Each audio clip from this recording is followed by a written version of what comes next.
If you know of a scholar in that area, go out to meet him. How long does it take? You can go all the way to China in order to buy, say, clothes, and you will spend hours on end, and you have not been to see the masjid, the house of Allah. That house where had you put your head on the ground, wallahi, the hadith says, every spot you have put your head on your ground will come out on the day of Qiyamah and say, Ya Allah, this person, I bear witness that he has laid his head on the ground for your sake, and I was that ground, accept that sajda from him.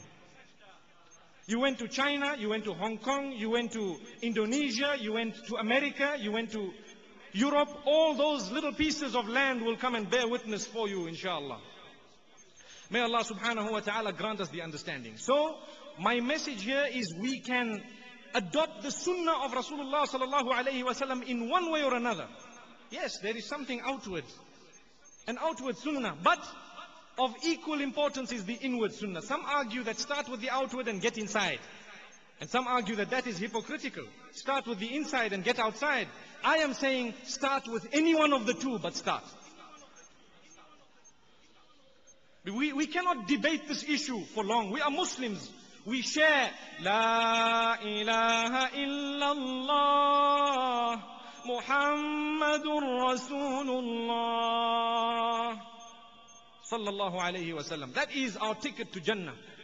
We share it, all of us. Why must I be jealous of you as a businessman when you are doing better than me and employ thugs to come and destroy your business? A'udhu billah. What barakah do you want with your wife at home and your children?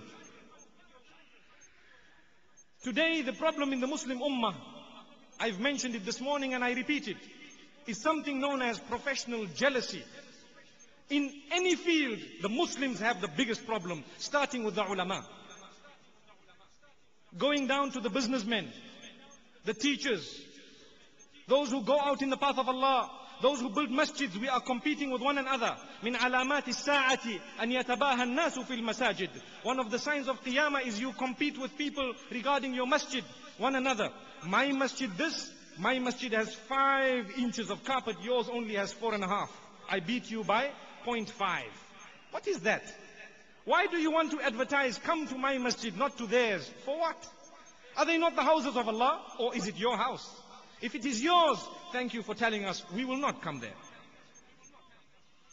So these are the reminders we need. Let us not engage in this type of jealousy that is destroying the entire ummah. Spread rumors of this person, try and do that one down, try and do the other one down, just because they have excelled and beat you in something. Make dua for them. And remember, Allah will grant them even more through your dua. On the day of Qiyamah, you will be above them, and they will then understand that they got what they got because you spent time in dua to say, Ya Allah, you gave him 30,000 rands profit on that deal, give him 60,000 rands profit on that deal. That 30,000 that he spent towards the Islamic cause, you got the reward. Allahu Akbar. But we have become very narrow-minded. We are so stingy.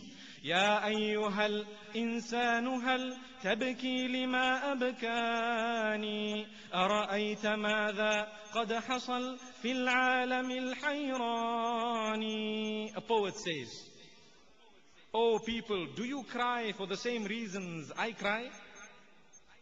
Can you not see what is going on in this ummah that is confused? That is the problem. We should be crying for the condition of the ummah today. And do you know what? إِنَّ اللَّهَ لَا يُغَيِّرُ مَا بِقَوْمٍ حَتَّى يُغَيِّرُوا مَا بِأَنفُسِهِمْ. Allah will never transform a nation for as long as the individuals of that nation do not transform themselves. So begin with yourself, begin now. How do we begin? By understanding that Allah is using you. I was saying, sometimes you can be a businessman.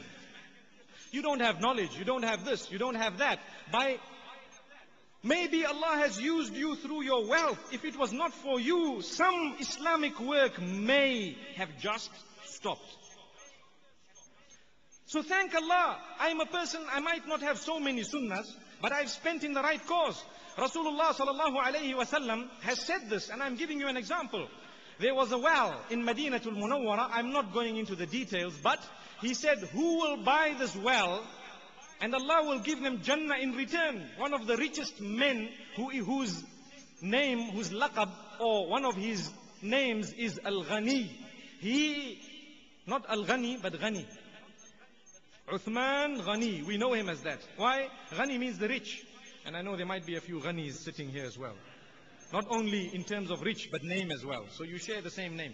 Live up to it. May Allah grant us that. He came out and he said, Ya Rasulullah sallallahu alayhi wa sallam, I am buying that well. Uthman adin Nurayn radiallahu anhu. Rasulullah sallallahu alayhi wa sallam said, you bought Jannah. You have bought Jannah with your money. Subhanallah. What does this hadith mean? Some of us might be businessmen. Maybe we feel we've lost hope because we've done no good deeds in our life. Let me give you the light.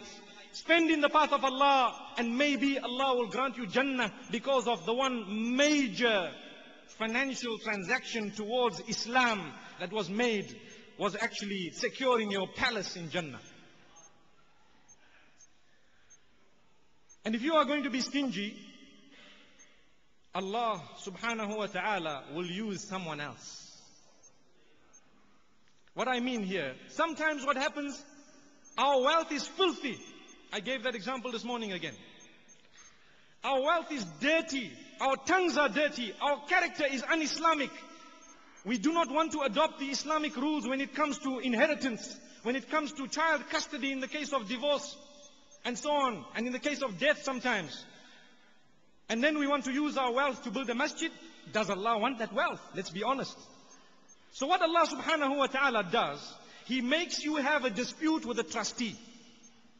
You did not choose to do that. It's Allah who does. He wants to reject you and kick you out of the masjid and kick your wealth out. He does not want to use your wealth in the cause of Islam, in educating the masses, in the different works of Islam. So what happens? You had an argument with the trustee, with the imam, with the muaddin. You had a disagreement. You blew your top. I will never give these guys a cent again. And you are happy, proudly thinking that their masjid is going to stop, not realizing as you walked out, you used to give 1 million rands a month or a year. Someone walked in and said, I will give you 2 million rands a year. And you were rejected and booted and kicked out by Allah subhanahu wa ta'ala, and you are proud of the fact. May Allah protect us from that.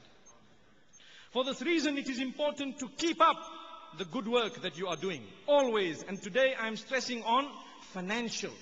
The financial assistance. Why? We can all assist in a big way or in a small way. We all have a rand or half a rand. Don't we? If we didn't, I don't think we would have been here tonight.